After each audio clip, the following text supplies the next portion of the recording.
اور زندہ انسان اپنے مطالبات بھی کرتے ہیں، زندہ انسان کسی جمع جماعی نظام سے تنگ بھی آ سکتے ہیں، زندہ نظام جو لوگ ہوتے ہیں وہ اپنے لیے ایک نیا جہان، ایک نئی دنیا تخلیق کرنے کی صلاحیت بھی رکھتے ہیں، امنگ بھی رکھتے ہیں، ترنگ بھی رکھتے ہیں۔ اس لیے یہ جو کچھ آزاد کشمیر کے نوجوانوں نے، آزاد کشمیر کے لوگوں نے جو کچھ کیا، یہ کسی طور بھی اس کی یعنی مخالفت بنتی نہیں ہے۔ یہ ایک تنوع ہوتا ہے، وقت کا دھارا ہوتا ہے، ایک نسل آ جاتی ہے، وہ وقت کے دھارے میں بہتی چلی جاتی ہے، پھر دوسری جنریشن آتی ہے۔ ہر جنریشن اپنے وقت کے مطابق، اپنے تقاضوں کے مطابق، اپنے حالات کے مطابق اپنے مطالبات کرتی ہے۔ اب دنیا میں اگر پاکستان کے دوسرے صوبوں میں اگر پنجاب کے لوگ اٹھنا بنتا ہے پاکستان کے لوگوں کا، اگر وہ نہیں اٹھتے تو اس میں آزاد کشمیر کا یا گلگت بلتستان کے لوگوں کا کوئی قصور نہیں ہے کہ وہ بھی اپنے حالات کو بدلنے کے لیے، اپنے مطالبات کے لیے، اپنی جائز شکایتوں کے لیے وہ اٹھ کھڑے نہ ہوں۔ بالآخر لوگوں نے اٹھنا ہی ہوتا ہے، وہ ایک دوسرے کو دیکھتے نہیں رہ سکتے۔ کب اٹھے گا پنجاب، کب کے پی اٹھے گا، کب پاکستان کے دوسرے صوبوں میں کوئی بیداری آئے گی، تو یہ تو بہرحال اب آزاد کشمیر کے یا گلگت بلتستان کے لوگ جو ہے وہ اس کا انتظار نہیں کر سکتے تھے۔ وہ اٹھے، انہوں نے اس سسٹم کو اپنا رنگ و روپ دکھایا۔ آزاد کشمیر کی جو سیاسی جماعتیں ہیں ان کے لیے خطرے کی ایک گھنٹی ہے کہ وہ تحلیل بھی ہو سکتی ہیں۔ ایسا نہیں ہے کہ ماضی میں سیاسی جماعتیں تحلیل نہیں ہوئی ہیں، بہت سی سیاسی جماعتیں آئیں چلی گئیں۔ لبریشن لیگ جیسی ایک بہت بڑی سیاسی جماعت جو اس سسٹم کو ایک دور میں کئی دہائیوں تک بیلنس کیے رہی مسلم کانفرنس کے مقابلے میں، بالآخر وہ بھی تحلیل ہو کر تاریخ کا ایک حصہ بن گئی۔ اب برائے نام ہی اس کا محض ایک لیبل باقی رہ گیا ہے۔ تحریک عمل پارٹی ہماری آنکھوں کے سامنے ہمارے دور طالب علمی میں ابھری۔ جنرل حیات خان ایک اپنی کارکردگی کے لحاظ سے جو ان کی کارکردگی تھی آزاد کشمیر میں تعمیر و ترقی کے حوالے سے، اس کی بنیاد پر وہ سیاست میں اترے، انہوں نے ایک سیاسی جماعت بنائی، اور جو پنچ کا علاقہ ہے، مظفر آباد سے بھی انہوں نے 85 کے الیکشن میں 8 سیٹیں نکالیں، جن میں مظفر آباد بھی شامل تھا اور پنچ کے علاقے بھی شامل تھے۔ لیکن بالآخر ایک دو انتخابات کے بعد چونکہ حیات خان ایک مرنجان مرنج قسم کی شخصیت تھے، شریف النفس آدمی تھے، سیاست کے تقاضوں کو وہ سمجھتے نہیں تھے، تو وہ سیاسی جماعت بھی تحلیل ہو گئی۔ مسلم کانفرنس آج جس زوال کا شکار ہے، تو یہ بھی ایک تحلیل کا ہی ایک منظر پیش کر رہی ہے۔ اس لیے جو باقی سیاسی جماعتیں ہیں وہ بھی اگر وقت کے دھارے کو، وقت کی آواز کو، وقت کی گھنٹی کو نہیں سمجھیں گی تو تحلیل ہونا ان کا بھی مقدر ہوگا، تو کوئی نئی فورس آ جائے گی۔ تو یہاں تک تو آزاد کشمیر کا جو اس ایکشن کمیٹی کی جو ایک ہڑتال ہے اور ایکشن کمیٹی کا جو ایک منظر ہے، اس نے یہ حقیقت آزاد کشمیر کی سیاسی جماعتوں پر عیاں کر دی ہے۔ اور اب جو ایک وفاقی حکمرانوں نے جو ایک رویہ اپنایا، وہ حقیقت میں ایک بہت غیر حقیقت پسندانہ تھا۔ وہ ایک کلیکٹیو پنشمنٹ کا تھا آزاد کشمیر کے لوگوں کے لیے۔ جو انٹرنیٹ، جو موبائل بند کر دیا کسی جواز کے بغیر، یہ ایک مدتوں یاد رہنے والی بات ہوگی کہ ان کو بتایا، ان کو پڑھایا کہ ایک لاک ڈاؤن کس طرح ہوتا ہے۔ پہلے لاک ڈاؤن یا تو کرونا میں انہوں نے دیکھا تھا، یا اپنے پہلو میں کنٹرول لائن کی دوسری جانب انہوں نے لاک ڈاؤن کی جو اصطلاح ہے اس کو محسوس کیا تھا، اس کو سمجھنے کی کوشش کی تھی۔ اب اسلام آباد کے حکمرانوں نے ان کو بتایا کہ لوگوں کو کس طرح محصور رکھا جا سکتا ہے، کس طرح ان کو دنیا سے ان کے رابطے کاٹ کر ان کو ایک بے خبری کے ایک حصار میں بند کیا جا سکتا ہے۔ یہ ایک بہت خطرناک پہلو ہے اس ساری صورتحال کا، اور طاقت کی حماقت ایسے ہی شروع ہوتی ہے اور پھر طاقت حماقتوں کی ایک دلدل میں دھنستی چلی جاتی ہے۔ یہ بہرحال آزاد کشمیر کے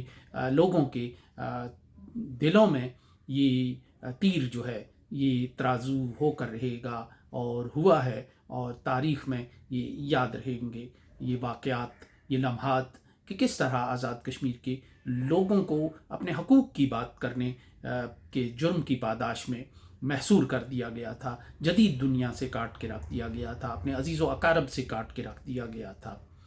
تو یہاں ایک اور جو بات کی جا رہی تھی کہ ایک تاجروں کی تنظیم ہے اور ایک تاجر لیڈر ہے بنیادی طور پر، اس کو سیاست کا اور آئینی معاملات میں دخل دینے کا حق نہیں ہوتا. جب سیاسی جماعتیں اپنا کام چھوڑ دیں گی، پارلیمان کے اندر اپنا کام چھوڑ دیں گی، وہ ایک ہی ٹوکری میں بیٹھیں گی، وہ ایک ہی چھتری کے نیچے بیٹھیں گی، ان کے درمیان من و تو کی تمیز ختم ہو کر رہ جائے گی، تو پھر کوئی بھی پریشر گروپ سامنے آ سکتا ہے، اور کسی بھی پریشر گروپ کو، سوسائٹی کے کسی بھی سیگمنٹ کو، کسی بھی دھڑے کو، سوسائٹی کے کسی بھی حصے کو آپ محروم نہیں رکھ سکتے اپنی رائے دینے سے، اس سسٹم کو بدلنے کی کوشش کرنے سے. تو اس لیے یہ نہیں کہا جا سکتا کہ فلاں فورس کو حق نہیں ہے اور صرف اوتار اور آسمان سے اتری ہوئی مخلوق کوئی ہے. پہلے تو آپ یہ دیکھیں کہ آپ کا انتخابی سسٹم کون سا ہے، کہ جو لوگ واقعی یہاں آتے ہیں کہ ان کی حیثیت کیا ہے، کیا واقعی ان کے وہ عوامی نمائندے ہوتے ہیں، کیا واقعی عوام ان کی پشت پر ہوتے ہیں. جب یہ نہیں ہوگا تو ایک ہر ٹیکس پیئر کو حق حاصل ہے کہ وہ ایک طاقت پکڑے اور طاقت پکڑ کر وہ سسٹم کو ڈکٹیٹ کرے اس چیز پر کہ جو سسٹم ہونا چاہیے، جو مجموعی طور پر جس کو عوام کا ضمیر یہ کہتا ہے کہ ان کا سسٹم، ان کا رہن سہن کا انداز، ان کے قاعدہ قانون اس انداز کا ہونا چاہیے. تو اس کے لیے کسی منظم سیاسی جماعت کا، اس کے آگے پارٹی لگا ہو، اس کے پیچھے پارٹی لگا ہو، اس کی قومی کا لفظ لگا ہو، اس کے آگے کوئی بھی سیاسی جماعت کا لیبل اس پر ہو، یہ صرف اس کی اجارہ داری نہیں ہوتی. جب پارلیمان اپنا حق صحیح طریقے سے ادا نہیں کرے گی. پاکستان میں کیا ہوا تھا؟ پاکستان میں جو میثاق جمہوریت ہے، بنیادی طور پر وہ بین الاقوامی قوتوں نے اور MI6 کا کہا جاتا ہے کہ ان لوگوں نے ایک کروایا ان دو جماعتوں کے درمیان کہ جو ایک دوسرے کی اپوزیشن تھی، یعنی جو ایک دوسرے کی مخالفت سے عوامی حمایت کشید کرتی تھیں، طاقت حاصل کرتی تھیں، اور وہی جماعتیں جب مل گئیں اور مل بانٹ کر حکومت چلانے کے اصول پر متفق ہو گئیں، احتساب کا، انتخاب کا اور جواب دہی کا انہوں نے اپنا رول ہے وہ چھوڑ دیا، تو اس کے نتیجے میں ایک خلا پیدا ہوا تھا. یہی عمران خان صاحب کے جو عروج